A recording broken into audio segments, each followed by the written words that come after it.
Alors, parmi mes 50 films de chevet, tout sachant que c'est une liste, évidemment, du moment, c'est une liste qui peut changer d'un jour à l'autre, j'ai choisi un film assez méconnu et très underground de Pierre Clémenti, qui s'appelle « À l'ombre de la canaille bleue » et qui, je crois, a été tourné à la fin des années 70, pardon.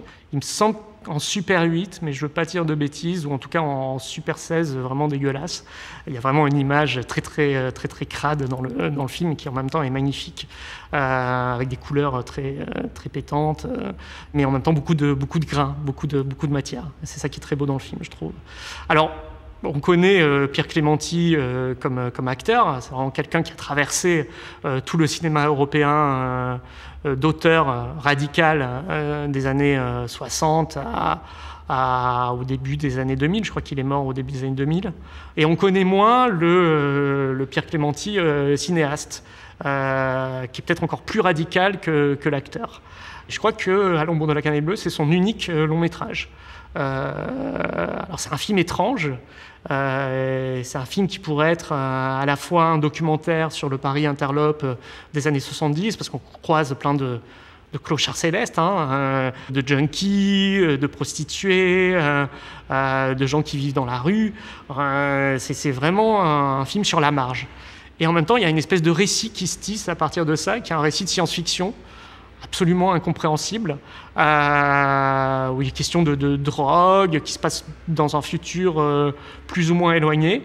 Et pour moi, peut-être que Clémenti, c'est un de ceux qui a su le mieux traduire l'univers de Burroughs, quoi.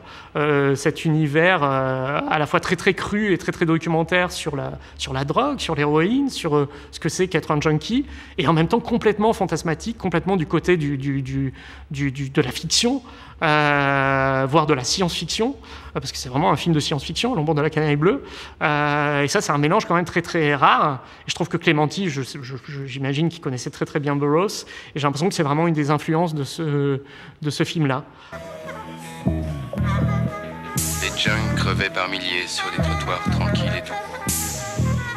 Des camions municipaux servant à transporter les ordures en temps normal étaient transformés en ambulances pour l'occasion.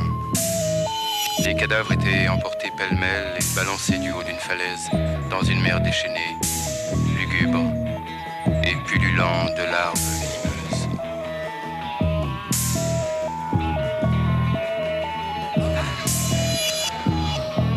Je pense que c'est vraiment un film qui a été écrit et tourné sous l'influence de la drogue, quoi, parce que c'est un film qui part dans tous les sens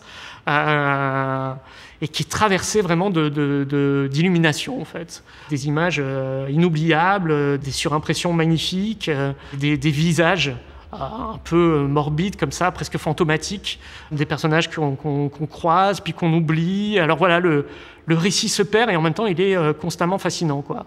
C'est un film tellement beau plastiquement, qui fourmille tellement de trouvailles formelles et en même temps d'une poésie, qui est la poésie aussi du texte de Clémenti, que voilà, moi je suis resté complètement scotché par ce film. Je pense que c'est vraiment un film qui transmet l'expérience de la drogue et tous les délires liés à une prise de drogue, quoi. Donc on n'a pas besoin de se droguer, il suffit de regarder À l'ombre de la canaille bleue de Pierre Clémenti.